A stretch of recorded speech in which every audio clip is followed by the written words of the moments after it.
HCM is asymptomatic, which means there's no symptoms. So that's you usually find out either in the autopsy or through a heart screening. And as you know, it's the number one killer. So a lot of people are finding out through autopsies. And then she's like, and looking at my crazy, heart that clearly I have like a severe case of HCM. And she's just like, great. Okay.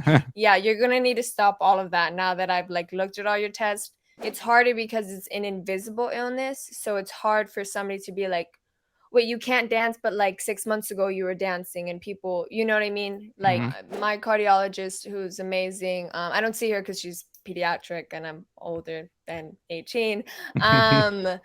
She even told me, she was like, yeah, like you're lucky to be alive. But because we're young and we have this condition, and as well with HCM, like it overworks, it's like too strong, and that's why it beats irregularly, because your heart is overworking, and it also like never relaxes. So like a normal heart would just kind of like be like this. For HCM, it's kind of like this. It's kind of always like, never fully like relaxing, because there isn't really any cure for HCM. It's more kind of life, altering stuff that you kind of help to go along.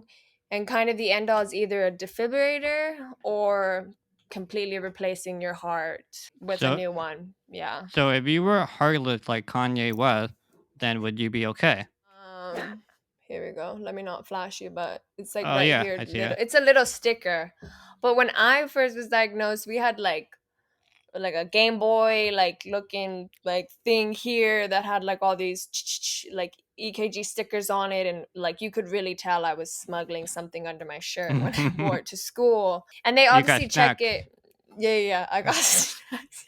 Yeah. Luckily with fainting, you kind of are like, oh, it's getting hot. My vision is going. I'm hearing ringing in my ears. And because it happens to me a lot, I kind of already know, like, okay, I need to go lay down. I used to try and fight it, but then I realized like your body is gonna have you fall because it needs to lay flat for everything to go back Your to body's normal. already fainting that you can't do anything about it. Right. Okay, do you ever like be in a situation where your mom is like yelling at you and you point to your watch or you like point to your heart and then she like gives you the step stare because you can't do anything? Yeah. No, and it's interesting from like your point of view, reading that and realizing like, oh wow, you're always on the brink of death. And like in a way, yeah. Luckily for me, like I have survived death, like your heartbeat, and then I just remember looking at the heartbeat, and it was just like, you know. And even my doctor, who I don't know if is religious, was like, "Thank God you got it implanted," because, like I said, that was just 6 months after I got the device. Hello, welcome to the podcast to Mics One JoeySooch. I am Joe Sooch, and I'll be giving a mic to Hannah. Hannah is one half of the Heart Chart nonprofit.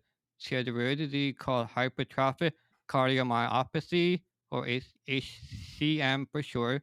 Her heart muscle is extra thick, not double C, but triple C's. It makes it hard for the heart to pump blood. How are you today? I'm good. I'm good. How are you? I'm great. Let's get into this. So on September 14, 2013, you were diagnosed with ACM.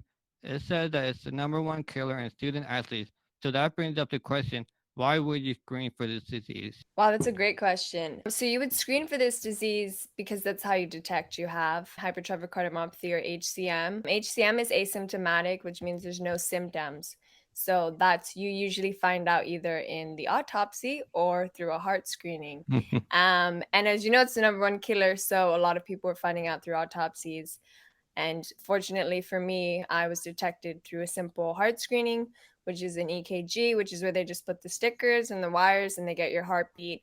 With HCM, though, as you said about with the thickness, it's after then obviously something will pop up in your EKG, and then your cardiologist would then do further testing with an echo or an ultrasound, and then that would really be able for them to measure the thickness of your heart and then tell you how severe you have HCM depending on how thick your heart is. Wait, so you're saying that you get an EKG, then the doctor would see there's something wrong, then you have to get more further tests to. Yeah. So you would get like an echo. Yeah. Which is, and it's normal for any type of heart condition. Like they would obviously want to go in and see it. And then obviously like further testing, which they wouldn't really need to do unless they really wanted an accurate measuring, would be like an MRI. But yeah, and an echo can be done right there in the office. It would take probably like, the first one is like 20-30 minutes usually, just so they get all the pictures of inside your heart. That's pretty cool. But like I have gotten an EKG before, but so what does the regular person results are? Is it like out of a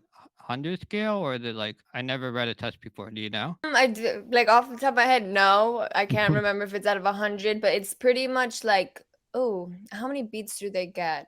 They get enough. And the reason, like, I'm so used to looking at mine, so I'm trying to remember what a normal person's looks like. Like, obviously, your heartbeat, like up, down, up, down. That's usually like the normal. With on mine, there's a little bit of like a little up again, a little bit down. Like, you can tell that there's extra beats in it, Okay. irregular beats. And so then that's how they were able to detect, like, okay, this girl's got issues, and then we're gonna go do further testing of it. When you got the EKG and they said there was something wrong, were you scared, or were they kind of like, oh, this is like a one-off maybe mistake kind of thing? So I went in there having a feeling I had something wrong. It's a genetic heart condition, and so my aunt, my mom's sister, had it, and so that's why we went to go get tested. So it kind of was already there looming. It wasn't kind of like out of the blue, boom, you've got it. But they don't tell you anything's wrong until you do all the tests. So you're kind of just like, oh, okay, like they're testing it, she's listening, her stethoscope, like, okay, great, let's do some testing. And this is like really like, oh, okay, I'm just getting the routine testing to make sure I don't have it. And my doctor even told me, she was like, oh, I had a good poker face on, right? Because like, obviously you tell, like, they want to get to know you, so you're telling them like what you do, and I'm telling her how I'm playing all these sports and I'm No, really no. active. And then she's like, and looking at my crazy, heart, that clearly I have like a severe case of HCM, and she's just like, great, okay, yeah, you're gonna need to stop all of that now that I've like looked at all your tests. You do have HCM, and so that moment you can't really prepare for, because no matter like how much research you do, you don't really know how it's really going to affect your everyday life. And especially, I feel like as like a teenager, you're kind of like, oh wait, what the heck, like you kind of have gotten kind of used to life, you're trying to figure out yourself, and then Mhm. you're being told like, okay, so these are your restrictions and this and that. And I think it's harder because it's an invisible illness, so it's hard for somebody to be like, wait, you can't dance, but like 6 months ago you were dancing, and people, you know what I mean, Mhm. like, oh, how, like, that doesn't make any sense because you've been doing this your whole life. And you're like, yeah, because I got lucky that nothing happened while I was doing that, but now I can't, because I got to save my life and I can't be doing all those things I was doing before. Yeah, so it seemed like when you got from your AKT to your ultrasound, you could have possibly died because you didn't know what you had. Right, yeah. I had, yeah, no idea. And then That's so luckily, scary. yeah, yeah, it is. Especially like my cardiologist, who's amazing. I don't see her because she's pediatric and I'm older than 18. Um, she even told me, she was like, yeah, like you're lucky to be alive. Like just how severe. So for instance, like a normal like left ventricle would measure about 11 millimeters. When I got diagnosed through the echocardiogram, they measured it and it was about 22. So it was double a normal Wow. person's amount. And she, yeah, told me like, yeah, I'm surprised you didn't drop dead. Like the fact that like 6 months prior, I'm here playing like a full game of basketball on my varsity team for my middle school girls basketball team. I'm like dancing at competitions. I'm dancing at school. I was on the YMCA I was like doing so much that she was like, wow, yeah. So she was like, yeah, no, we're not gonna do that anymore because there's no, let's not take a chance. But so that brings up the question, so is it a disease that you're born with, then it kind of builds up over time? Or is it kind of like you just start getting, like your heart starts thickening like from like a year before you got diagnosed or something? That's the interesting thing, I think, as well. But like you probably know as well, with like diseases, is like they're always like figuring out stuff because there's so many like variables. Like for instance, like it's genetic, yet it has showed different in like, so out of my family, there's I have there's 9 kids in my family. So my mom has it, my aunt has it, and my older sister Bethany, the other half of Heart Church, has it. And just in all 4 of us, it presents very differently. Um, but yeah, so it's genetic. You could go again your whole life, but it does present at different times in your life. So for instance, after I was diagnosed and let it go and like thinking I'm in high school, so I'm going through puberty, a year later, the thickness of my muscle increased to about 28, 29 millimeters. So it just shows you like, oh yeah, at this time it could be this, and that's the reason why nothing was happening, because though it's a genetic mutation, so my, gene is mutated and I'm having it, and then maybe I'm 13, it then presents itself and then it starts affecting the growth of the muscle. One of my brothers actually has, because we've done genetic testing, has a gene for HCM, but it hasn't presented itself.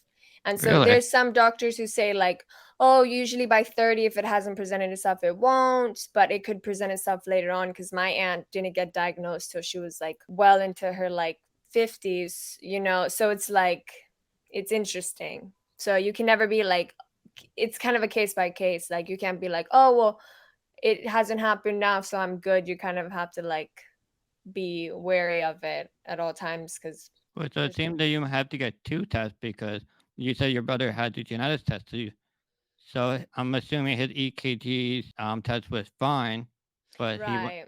doubled down and got the genetic test to see if he has the. Yeah, and that's the thing is like, so doctors want to know, so they're always like asking us to be a part of studies and different things like that. Obviously, if we like qualify for it, whether it's like new medication, but a lot with the genetic testing, that's like after you get diagnosed, they want to know exactly what gene they're still even trying to figure out more genes that could cause HCM, but there's a few, and obviously out of the few when we got tested, I had like one of the ones that they already knew caused HCM, and then it was easier because then if my family got tested, not only because some of my brothers have kids and such like that, like passing it down and seeing if they were all right, but knowing it kind of gives you ease, because if you're like, okay, if I don't have the gene mutation, then I mean, you should still check up on your heart, but it's not like, oh my gosh, I'm gonna have HCM. That kind of gives you Yeah, it's crazy that you say you had 9 siblings and you said like about half has your disease. yeah, pretty much. Like I would say like 1/3 of us. So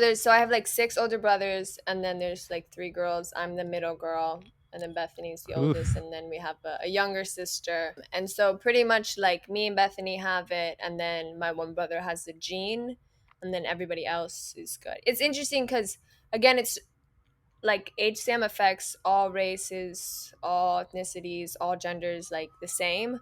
It's just interesting in our family, it's like very much with women, you know, which is like fascinating because we even found out like we connected with some family on my mom's side, and then we really figured out like obviously we knew it came from her side, but like who it came from, and we found out information about like one of our great aunts who had it, and it was called a different name, and so that was really helpful to really understand kind of like who exactly had it and how it came.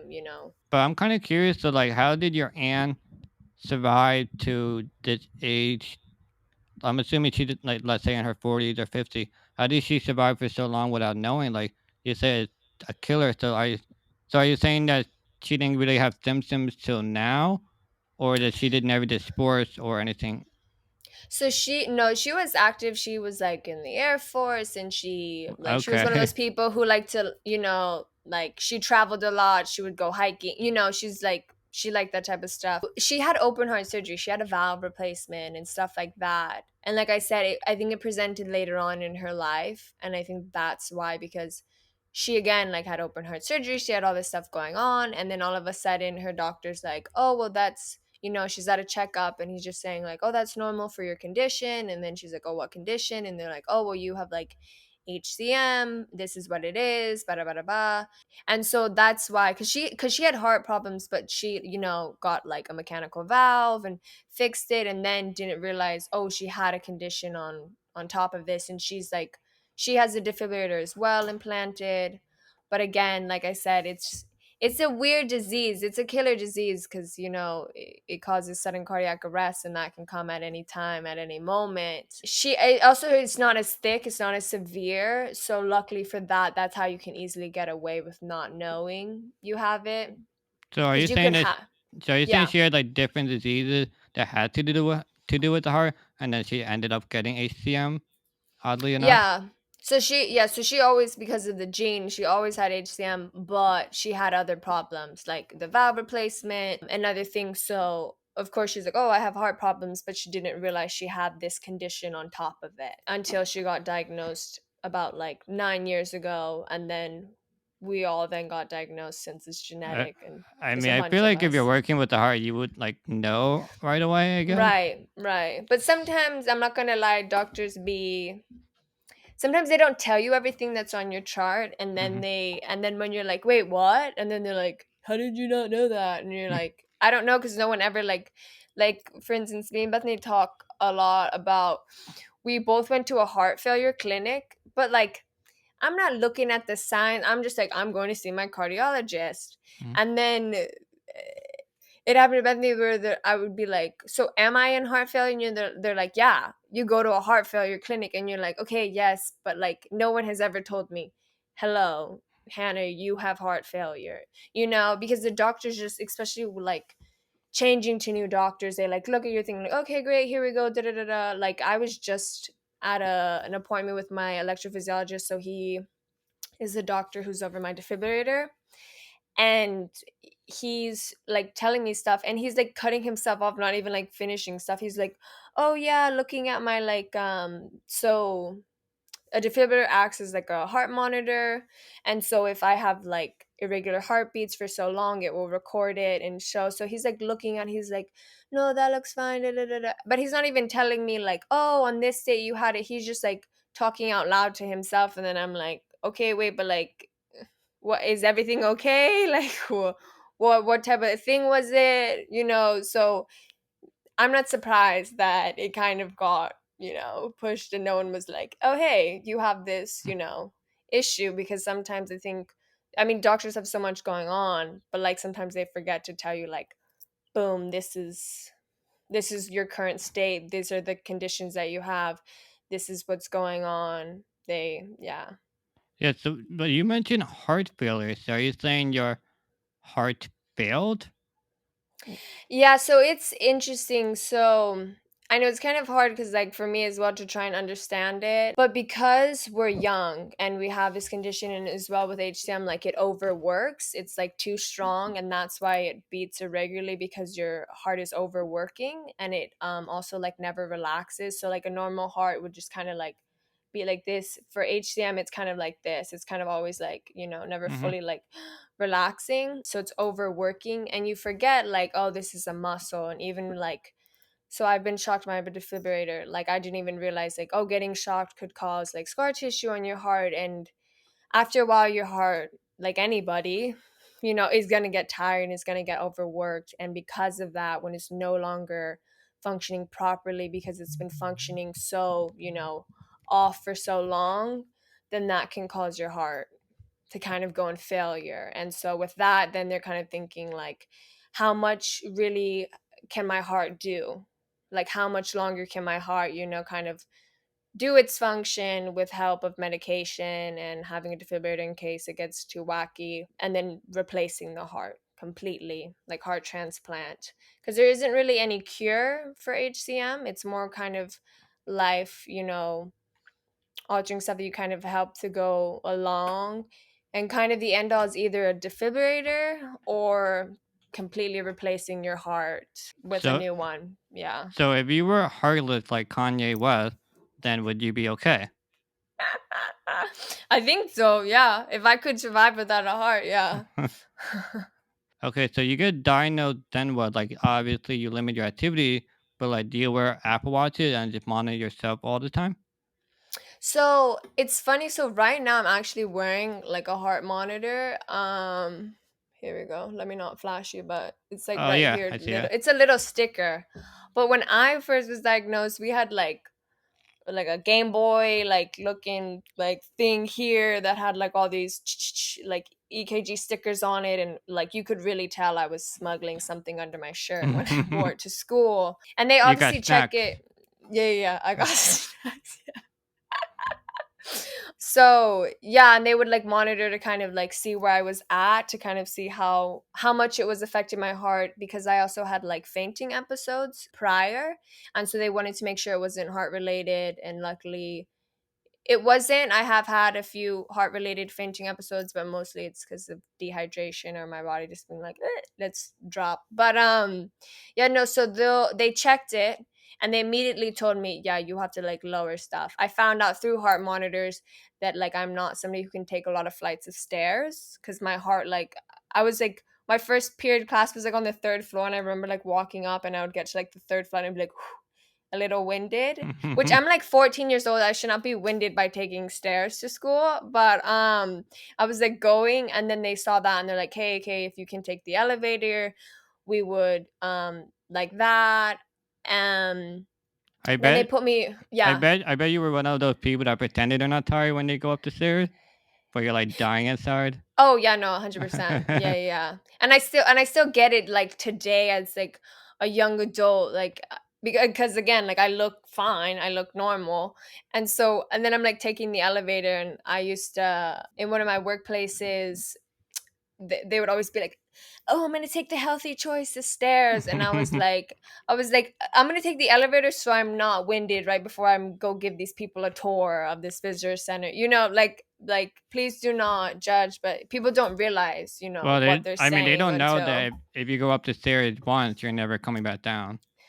Right. I can go down. That's the thing, is I can go down. It's just the going up where Yeah. it's like, and if I go like fast up, then it's like, okay, let me catch my breath and, let's go do this. But yeah, no. But I'll do it at school, and then they're like, and then they think it's like a shtick. And I'm like, it's not a shtick. I'm just taking the elevator up. So I'm not like in class, like, yeah, because I'm somebody who's like, again, I'm the person who's like, if I'm gonna faint, I'm not gonna tell anybody. I'm just gonna try and figure it out myself and be like, I'm over here like sitting down, relaxing until they start bothering me, and then I'm like, okay, I need you to like back up, because I'm I, trying to I, control my I, body from losing all function. I So mean, I don't know. It kind of sounds like a episode of Euphoria. Like you're like you're maybe high on a drug or something, but no one knows that, and you're just like right. in a corner trying to like survive. No, yeah, completely, completely. Where it's like the whole, yeah, I'm Bruce is when like walking around, the whole thing is going, I'm suddenly like, hey guys, yeah, don't mind me over here in the corner of like trying to figure it out. Yeah. So I wonder, like, do you like tell your school, like, tell your classmates, I guess, that you have this heart problem and like just give me space, or at least have them understand so they don't like. Yeah, yeah. So like when I was in high school, my mom would like meet with my teachers and like kind of tell them like, hey, like this is a condition she has if she needs this. So like all of my teachers were really nice and would be like, especially my one English teacher would be like, hey, if like, because my mom was like, also you need to be drinking a bunch of water, make sure she's drinking water. They would be very nice of like, hey, if Water, you Hannah, water, like a no, middle yeah. class. No, luckily they weren't that intense, but they would be like, they would let me just like go up and leave the class if I ever needed to. Like if they're like, hey, if something, like if you need to get water, you don't need to ask me. If you need to go to the bathroom, you don't need to ask me. And then my mom would explain too, like, because I faint, my mom was like, hey, if she like puts her head down, like don't think, like, I think the hardest is like telling your friends, because again, like you're trying to be like fit in, not be like, and also you don't want to scare them, like, hey guys, so if I just like drop dead, just like, here's what you should do, blah blah blah blah blah. It was more scary for me when I didn't have my own defibrillator, because there was only like one AED in my school, and there's only one guy who was certified in it, and he was also like the water polo swimming coach, lead teacher of the coast program, like had a lot of other responsibilities. And also I was like, what happens, yeah, if I drop and then someone's got to run up to him, come, and then, kids are all nosy, and then everyone's looking at me, like topless, as I'm like trying to get shocked back to life. Luckily, that never happened, and I got my own defibrillator, and so I kind of was more at ease to kind of do stuff, like if I needed to run up the stairs, if I needed to go do something, I kind of felt good, because like oh, if something happens, I'm gonna get shocked by this, and that's gonna help me. And so I would tell people like, hey, if something happens, like, don't touch me because I'll get shocked and I'll come, back and all of that. And then I struggled too because in high school, being diagnosed, I was very much like, hey, I was the girl with the heart condition because, like, reading and finding out so many people my age were dropping dead, I started doing a lot of advocacy work and sharing my story to get people to get their heart screened. And so when I got to college age and I came up to Orlando because I'm originally from Miami, I like didn't start with that when I introduced myself. I kind of waited until people asked, and then if they're like, "Oh, why aren't you playing this?" I'd be like, "Oh, I have a heart condition," and like I wouldn't hide it, but I didn't want people to see that be the first thing they knew about me. I Well, wanted them to you get to bring it know up me. when it's like necessary. Right. And it wasn't like you asked me questions and I'm going to be like, no, I'm not going to answer that. I'd be like, yeah, here, let me tell you like the situation and da da da da da. But yeah. And then like when I was in Utah working at this visitor center because I was doing a church mission there, my mom was like, we would always be with somebody, like another girl our age. And my mom was like, you need to tell like them. So I'd always kind of prep them, be like, hey, so I have this condition. This is what I do. If you see me like this, like, here's what you should do. Leave me. I Wait, tell them like if I'm wait. So sieging, let's yeah. dive into that. So like, what I'm guessing one of the things will happen that you faint.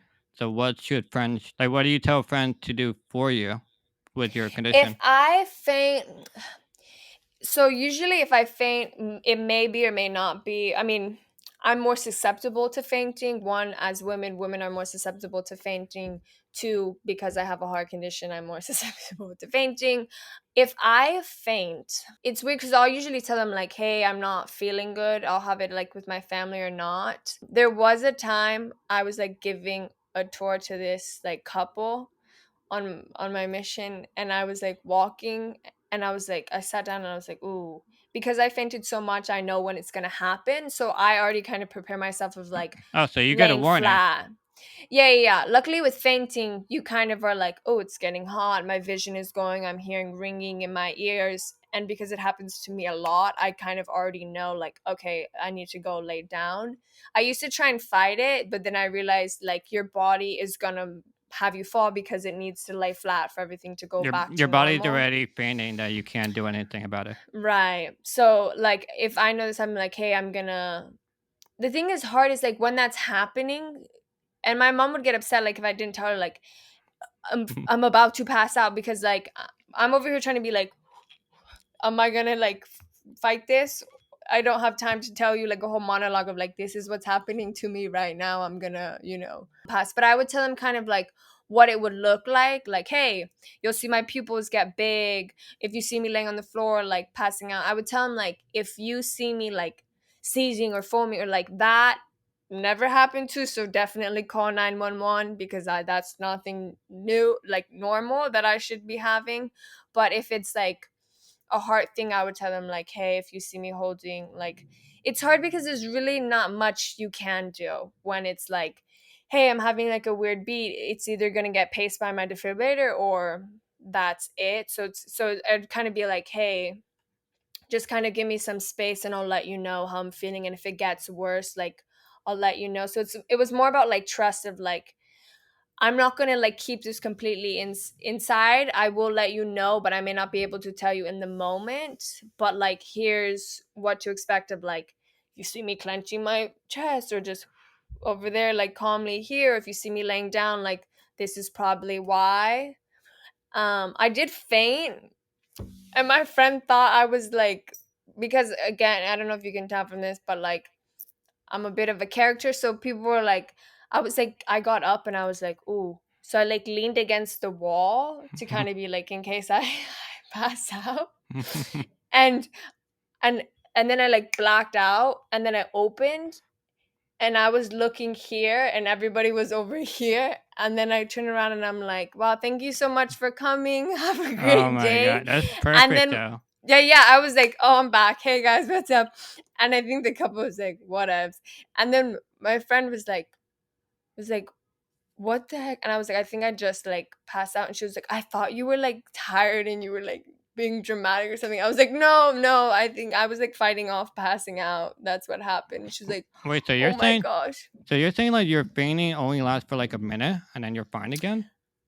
It's it's weird because when I go out, I don't know how long that is. Like I don't know like time wise, but sometimes it's quick, sometimes it's not. Like I've had where I've passed out and I've been out for a bit, and they're like trying to crack like ammonia under my nose to like bring it back, and they're like cracking it a few times. So it has varied from how quick it's been. Sometimes it is a little bit, and sometimes it's like regaining consciousness, but you're not fully there when you go, because like when I like open my eyes back up and I can see kind of a bit better, like, the black specks are clearing, the ringing in my ear is slowly going, I'm kind of feeling cooler air. So like even though I'm regaining, I'm still not completely like I'm back at it, 100%. But it has varied on time wise of like how long I've been out. It's never too long.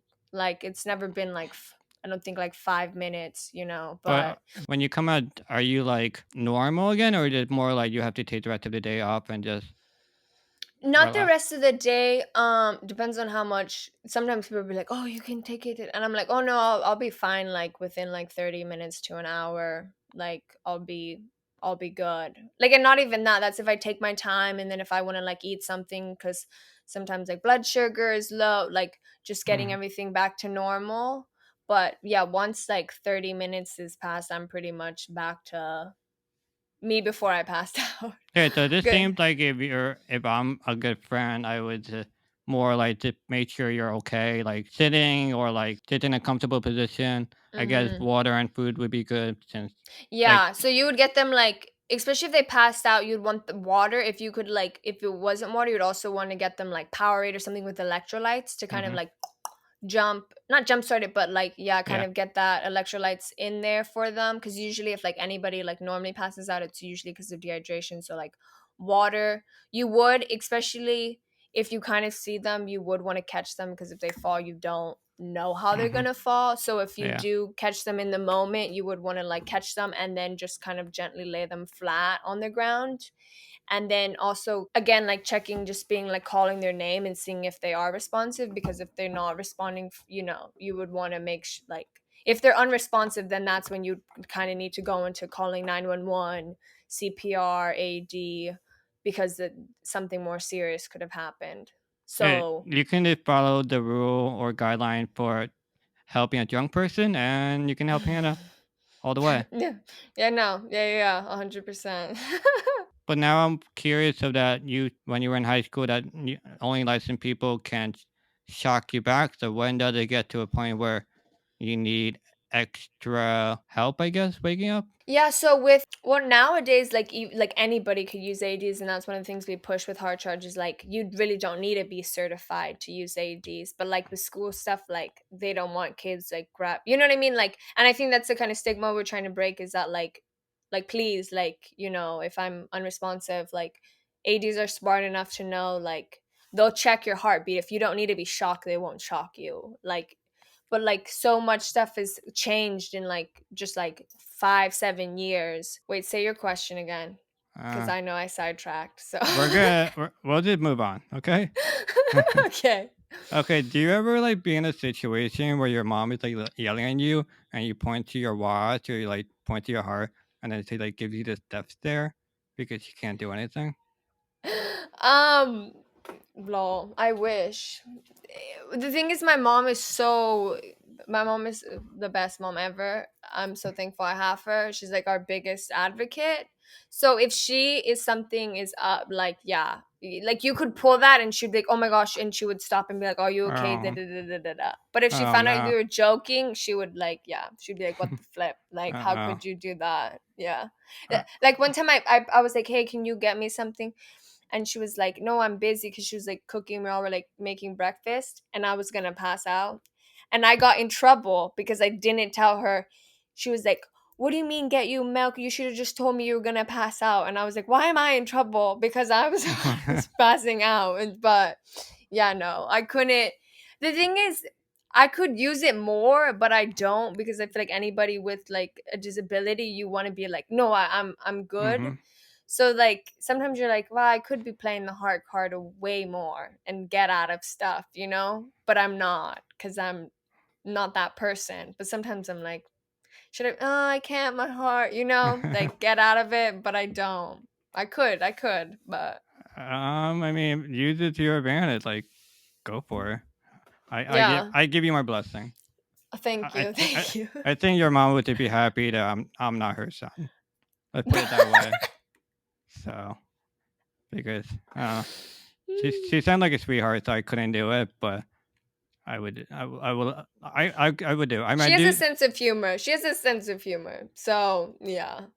But with like health stuff, you can't play it too much because then you're like, I'm kind of breaking her heart because she's already worried about you. So you'd be like, what the heck? Yeah. No, I mean I get it. It's kind of a tricky situation because like you're. I mean I don't know how you feel, but like when I'm reading about it, it seems like you're on the brink of death all the time, basically. So like it gets because like in my case, if I like I'm not gonna die like in a minute, but like in your case, it kind of like you could actually die. So I don't know, if, like maybe that will play into a role. But with that being said, I'm still would use it to my advantage and be an Yeah, asshole no. about it. Yeah. No, and it's interesting from like your point of view reading that and realizing like, oh wow, you're always on the brink of death. And like in a way, yeah. Luckily for me, like I have survived death, like, and that's something that obviously like changes a person to know. And that's why I'm such an advocate of like people getting defibrillators, not only like external ones, but interior ones. And then as well as like getting heart screenings because like after I found out that my heart got thicker, I was eligible for a defibrillator, and then they're like, okay, we're gonna implant it. And then after I implanted it, it was like April 2015. 6 months later, I went into sudden cardiac arrest in my sleep, which you can't prepare for because again, like, you know, but that's like a big time when people have sudden cardiac arrest is actually like I have a lot of weird heart episodes in my sleep. Can I tell you what I was dreaming about or what was going on? No. And sometimes it's not even anything like that.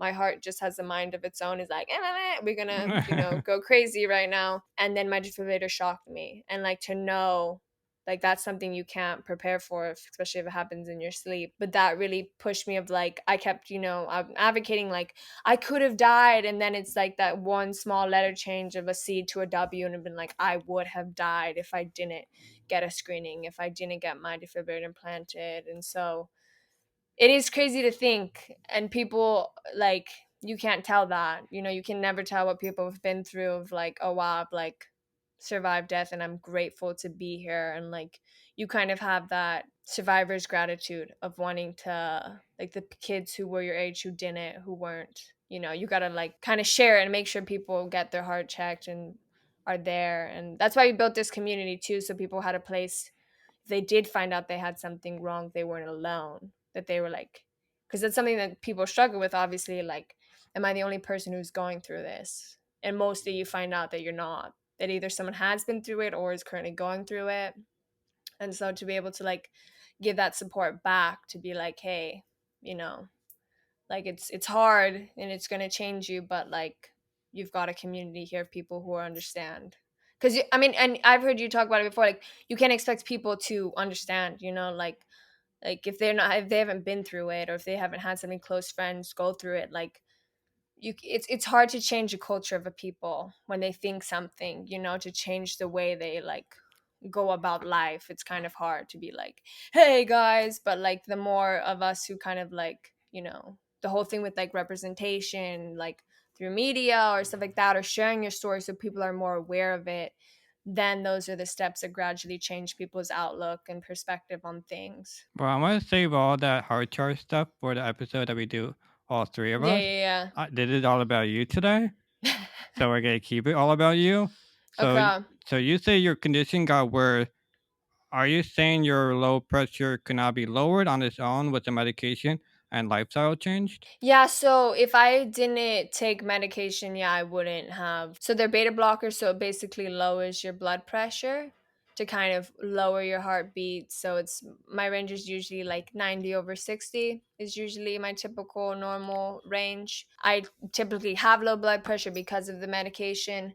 They have been trying to find medication again, as I talked about, like relaxing the heart more and all of that. So yeah, if I didn't, my heart, I would have to wait for it to go on its own. And then with the defibrillator, if there's a difference between like pacing, which is kind of just a small electrical shock to kind of get it back Well, into rhythm. let's pause for a second. So let's Hmm. okay, segue into our next segment. So let's get on to the topic of April 15th, 2015 was a huge day for you. It was the day I graduated. It was the top five most memorable moments for me. I mean, this episode is my top five moments. So what did you do that day? Yeah, I went in early morning and I got my defibrillator implanted. All I remember is the morphine was really good. But yeah, I went in and then I just stayed one night over in the hospital just so they could monitor me. I don't remember being on the slab of like counting back from like 10 that you see like in all the shows. I just remember going out and then coming back, waking up, everyone was around me, went and then woke up and then it was just like my mom and I think my sister was there. And then I was like, hey, but I have a yeah. feeling there's like a video of you and you're just saying some crazy shit. I don't know if they filmed me. Maybe. There's pictures that definitely look like No, I'm I cracked mean, out. just your personality alone would be something you definitely do. Like, did you see the video where it's like a woman and she wants to marry the nurse or something? No, I haven't seen that And one. no, she was like, I want to marry you to the nurse because like you're the good looking nurse, but like it was just really funny and everyone is dying and the nurse is just going with it like, oh, we're gonna get married, you know, big wedding. Like I feel like Wow. you would be more like totally have a video like that. I have more wisdom teeth. The thing, I don't know if they filmed me. I may have said some dumb stuff, probably for sure after that. But yeah, all I remember is they also were giving me like medication like throughout like every 4 hours, like painkillers. And also when you get a defibrillator implanted, you have to wear your arm in a sling for like 30 days. And then as well, like you won't see the scarring. You have to wait a few days and then they come and slowly take the bandages off. But I remember they like one of the nurses' name was Hannah, I remember. And then I remember in the morning, they're like, oh, here's the medication. Da, da, da. And then they're like, oh, and make sure you take this with food. And I was like, oh, I've been taking it and they haven't given me Oh any food. no. So I had like the worst stomach pain ever. So like I Oh remember I was no. there like, and then they got me food. I was like, I'm just gonna sleep this pain off because I was like, I was like, what the heck? They like, yeah. So coming home was not as fun because I was like having like really bad stomach pain from not eating food with the medication. But then they did give me a doctor's note. This is where I played the heart card, where I could skip basically school for a week, and I did. I was like, Hell should I? And my yeah. mom was like, do it. And I was like, yeah, I'm gonna do it. So I like stayed up, I would like binge TV. I think I was binging like Brooklyn Nine-Nine, I think at that moment in Brooklyn life. 99. Yeah. I was like binging that. I was Wait, like, who's this your is the favorite life. character? Oh, I want to go with Rosa, Loyal. Laura. Okay, I'm I like Rosa. Oh my gosh, why can I not think of her name? the Latina one, or Yeah. I forgot all the names right now. I know I'm going on a blank, but the other one is she's like the assistant. What? It's like a G name. I don't know. I know who you're Lily. talking about. This assistant to Andy Samberg, whatever. Yeah. Damn, Mm-hmm. I forgot all the name. I mean, all the characters are really great though. Like Oh yeah, no, they're a great it, ensemble it's like a cast. very Yeah. perfect. It's like a perfect cast. If one would like go missing, it would like not feel the same. Oh no, completely.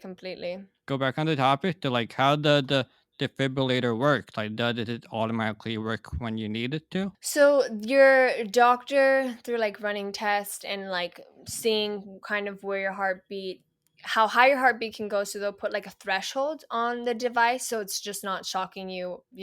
Hmm. So they'll put a threshold, and so it'll be like mine is at right now is like 200 beats per minute. So if Whoa. it gets there, and then it's about 30 out of 40. If 30 out of 40 of those beats are irregular, then it will analyze it again and it will send a shock to then get it back to normal. And then the next one would be like 18 out of 24 beats if those are regular. I've been shocked in total 4 times on 2 separate occasions, because every time I've been shocked, one has not been powerful enough, so it'll send another shock to then get it really back to normal. So it's constantly analyzing your heartbeats and then giving electrical shocks to then get it normal until it is, completely back to a normal heart rhythm. But your doctor, anybody who has a defibrillator, will put a threshold so they know, like, okay, your heart can get this high or it shouldn't get this high. So we know, like, definitely that could go into. So when I was first shocked, my heart was at 256 beats per minute. I And didn't as even you're, know that was possible. yeah, no, me either. So, and it's not, it's like possible, but it's not functioning anymore. It's just literally what they call fibrillation, why they call it defibrillator. It's just literally shaking in your chest, and it's no Oh longer my like, god. nobody can count that fast even in a minute. So you would think, like, if your heart had to actually like function, like beating, it's not doing its job. And so it sent a shock, did not get back to normal, and then it sent another one to go to bring it back So down that to resting heartbeat.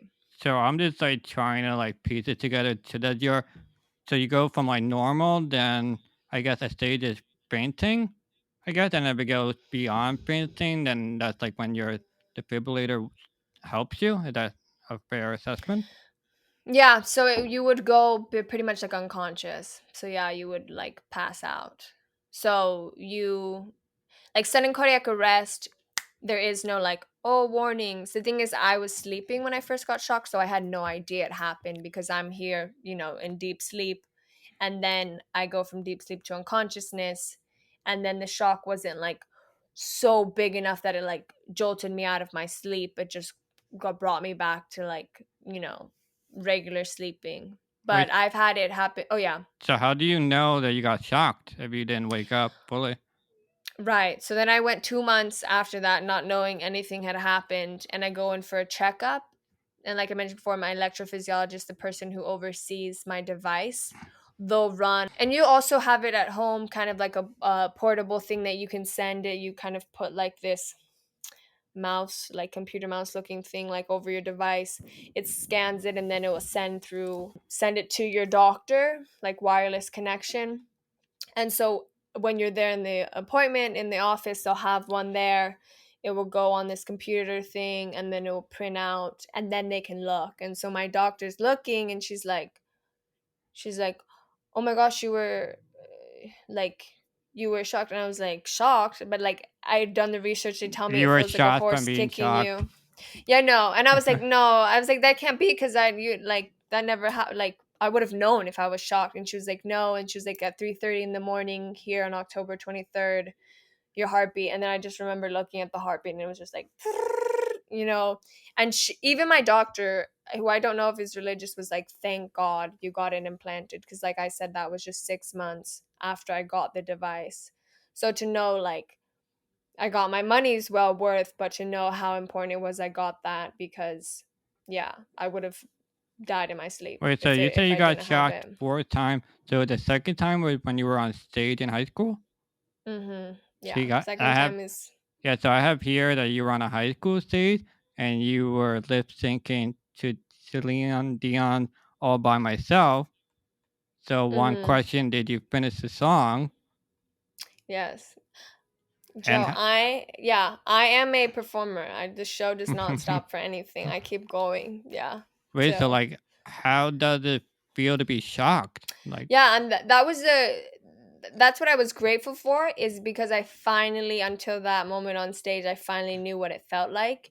And it feels like a sledgehammer hitting a home run on your chest. Like, it knocks the really? wind out of you. People are surprised, because I'll talk to other people who've been shocked, and they're like, how did you keep going? And I'm like, I think the adrenaline and me being on stage of like, I'm gonna fight this off and keep going. Also, I did not realize it was happening in the moment, and if I did, I really probably would have stopped and been like, oh my gosh, what's going on?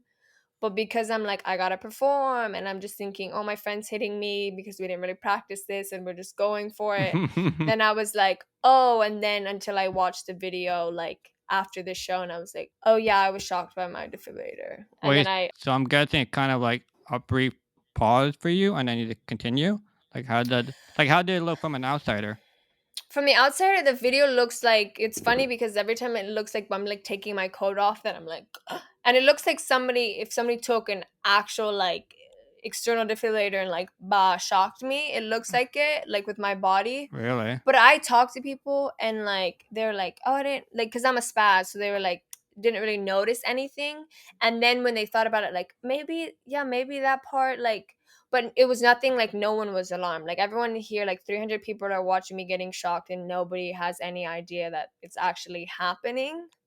I, So like from outside point of view, it just kind of looked like I'm doing a dance thing, keep going, like it did look kind of a little bit I, off if I you really I'm broke it down, I'm sure but like someone would be like, Hannah's being extra today. yeah, no, I was the person who did my own stunts on stage. So like no one was like, "Oh, that's super out of character for Hannah to do." So yeah, that's where no one was like, "What the heck?" Yeah. The only sad thing is we didn't get first place. Oh, So, see, yeah. you should have played a hard card I that know I time. should have. I should have told more people. I should have told the judges like, excuse me, like I literally was like Dying. fighting off sudden cardiac arrest and yeah, we only got second place. Oh my god, that sounds. So that mean you have like unlimited lives now? Yeah, pretty much. I'm like a cat, so this defibrillator is giving me as many lives as much as the battery will last. Yeah, is how many lives I'll get on this. I'm glad you mentioned battery. So like, how long did one last you then? Or like, So it after like I'm a shock, I guess, would drain the battery more. So like, how did that work?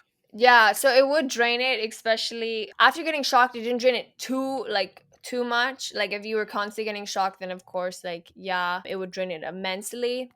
But the average, especially not only with Medtronic, which is what I have, the company that makes mine, but even with Boston Scientific, it's pretty much like 7 to 10 years is Whoa. like the average battery life. And so like mine has like pretty like less than 4 years left on it, they told me. And then the leads, which are the wires that connect the device to the heart, those last between like 15 to 20 years. So yeah. Whoa, that's insane. Yeah, and they're doing stuff out here. People talk about like, oh, there's one where they're making one that you could like charge the battery and different crazy stuff like that. So like by the time I get it replaced, they're gonna have something new, something, yeah, which is exciting. But yeah, it's interesting just to see how far they'll come with all of that. But right now, it's pretty much like 7 to 10 years your battery will last. Wow, that's pretty good though, considering it's on a battery. Oh yeah, oh yeah, and like especially because you wouldn't want it too long too, because you'd have to keep opening that scar up, and you know you don't want to be in there too many times.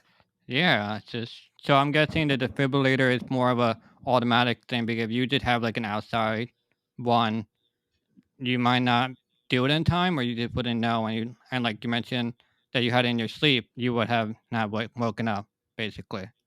Right. Yeah, especially in the sleep, since no one would have had also it's like at home, not many people have a defibrillator in their house to shock people. Do you have Um one? I do not. We have a few trainer ADs, but only we don't have an actual. Well, the house that I live, we don't have no, because the two people who have it, we all have a defibrillator inside of us. But so we could people do who do have implanted defibrillators can get shocked by an external defibrillator. It would just be a lot of shocking, but it is okay to be shocked by one of those. But yeah, but some of the people that we donate, some people have it in their homes and stuff. And I know somebody who was waiting to get their implanted defibrillator and they were traveling a lot, so they would have a portable one in case something, because the doctors knew like, yeah, you're gonna need this to go around with you and in case something happens. So you did mention that I have here, you spent 17 months serving a full-time ecclesiastical mission for the Church of Jesus Christ of Latter-day Saints and the honest to goodness best mission in the world, Utah, Salt Lake City Temple Square. How was that? Yeah, that was amazing. It will be almost 2 years since I've been back. It's crazy because time. What is time? But yeah, no, it's something. So like in my church, the Church of Jesus Christ of Latter-day Saints, when you're about 18, 19, you can go on a year and a half to 2 year mission. And so a few of my brothers went on one. So ever since I was little, I always wanted to do one. So it was like a childhood dream come true. And it's funny because my brothers kind of served, like one served in Taiwan, one served in Mexico, Ukraine. So I was like, oh, like thinking like, oh, I want to go somewhere outside. So it was kind of saddening when I So go to disappointing. apply. Yeah, it was disappointing. Well, one, because also it's Utah. But Yeah, like when I saw I've been Utah, there. I It's was like, not. no. And then I was like, Salt Lake City, I was like, no.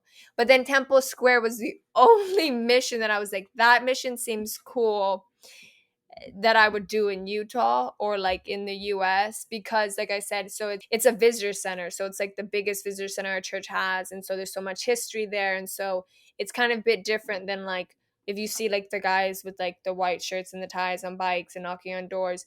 Like this, I gotta meet people from all over the world, work with people from all over the world, but I gotta bring them on tours and stuff. So like the theater person in me and the historical person in me who's like likes to, gets good energy off large crowds and gets to like talk to them and like tell them about the history and tell us about like our beliefs and stuff like that was so much fun. And I met so many amazing people who I'm still in contact with. And like, it was amazing. And it was also for me, I realized I wasn't just called to that mission because I had health problems, but I was like meant to be there because of all the other like skills and talents that I had. Because when I went to apply, they're like, oh, you have a heart condition. Let me talk. You'll probably have to stay in the US, like in a major city by a hospital. And I was like, me and God, no, I can do this. Like, it's not like that serious, Like, I'm like, this is something I always wanted to do. So when they were like already like dampering it, I was like, what? I was like, no, no, no, I'm gonna go wherever. And so when I got called there, that was cool. And then I served a little bit in Idaho, in Twin Falls. And that was like, and I kind of jinxed myself because I was like, if I get called to Utah or Idaho, I'm declining the call. And I got Yeah. called to both because God has a sense of humor and was like, okay, but even in Idaho, I ended up working a lot with African refugees. So I learned a little bit of Swahili, which is like kind of what you hear in The Lion King. And like even that experience, like you would think like Idaho out of all places, but like just the people. And like it's the people who make the place. So just meeting all these amazing people who I've been able to support. And even like one of the videos, like the Happy World Heart Day, like most of those people I knew through my mission. So it was amazing to get them and speak in their native language. So there's a lot of people around the world that I know now. And so if I ever, after this COVID pandemic, if I get to travel, then it's like, yeah, I want to go visit them and see. So yeah, I learned a lot about myself, about, the kind of leader I want to be, and just kind of like, yeah, the person I want to be. And it was so amazing for those 17 months. Yeah, I did remember the question I wanted to ask you during you talking. And do you ever test yourself of your limits? Because I know you say like going up the stairs is like you would be fainting. So do you like test yourself a little bit in some areas, or you just try not even try to do anything? That's a great question. When I first was diagnosed, especially after I got my defibrillator, I would kind of test to kind of see what I could do. But with like anybody knows, especially with like the heart journey, it's like you'll have a good day, you have a good year, bad year. Like it's never just steadily up or steadily down. It's a roller coaster of knowing kind of like, because like for me, I was like, oh, I can do that, okay. And then now I'm like, oh, I can't do that anymore. And like that's something hard to kind of manage, of like, oh, I used to not get that winded doing that, like bending down and doing stuff. And then I'm like, oh, now I am. And like part of me is like, I'm only in my 20s. So I'm like, how, like I'm like an unwell old person over here, like, got, vertigo and things like that. But sometimes I'll test it and like, I don't know, like just the person in me who's like, oh, I can do this. And then obviously like I've got to know my body well enough that I'm like, okay, that's too much actually. Like I've pushed my limits. But I sometimes will push myself to see, I'm like, okay, I can do this, I can do this. And then I have to tell my stubborn brain to be like, you don't really need to do that, because like who are you proving that to, or managing it. But yeah, I'm always testing myself to see if I can still do things. Or I don't exercise. That I kind of taken the lazy route out of, where they're like, you come on, you can do it. And I'm like, no, hard. That's the one thing I play hard. I'm like, hard card, I'm not doing that. I'm There not. you go. Yeah, I'm not going to the gym. No. I'm good. You can boss your siblings around to help you out. Right. Yeah. Before I take the mic away from you, is there anything you want to promote? Say any words of wisdom? The mic is all yours. Oh wow, the pressure. Okay. No, if you just, I mean, we'll talk about it in the next episode, but yeah, if you want to just know more about me, what I enjoy, not only following me on my personal Instagram, but really on Hard Charge, because that's where I have a lot of fun since I'm a filmmaker. So I have a lot of fun doing our little videos and whatever we come up with. I like being creative. So if you want to see a little bit more into me, I would definitely say follow at Heart Charged on Instagram to kind of give a little bit of a taste of who I am. And you can follow me on my personal at Hannah Keim, Keime. It's private, so I'll have to accept the follow Yeah, request. like when But I first followed you, you had a baby picture, and then I was just thrown off. So like it yeah, can't be this person, and then it's like, oh, this person. I'm like, okay. no, that's it. That will be my profile picture for Instagram till the day I die, because that's just, that pretty much sums up who I am, and I'm not a fan of taking pictures. So yeah, But you that love little to, baby but me. you love to film though. So I feel like you gotta have to be on camera. I mean, I like acting. I like being in front of cameras, but I do enjoy, I don't know, I do enjoy taking the photo. And that's, I mean, that helps because, as you know, my sister, it helps because I take pictures of her and, the other ones. But sometimes if I'm really feeling myself, I'm like, yeah, let's take this. I have a cool idea for this picture and stuff. But yeah, through my diagnosis, I have been liking to be behind the camera, even though I do enjoy acting and being on stage and performing and all that. But I found the joy of helping people. I found the joy because I want to be a director, and I found the joy of helping people achieve their like most potential. And I found that in the job of, and I like that. That brings me a lot more joy than like the joy of like, oh, it's all on me, of like being like, wow, I got to help that person like be the best character they could with that character, or the best version, and really helping them succeed. So yeah. Yeah, you're meeting a fellow filmmaker. I get film in quotes.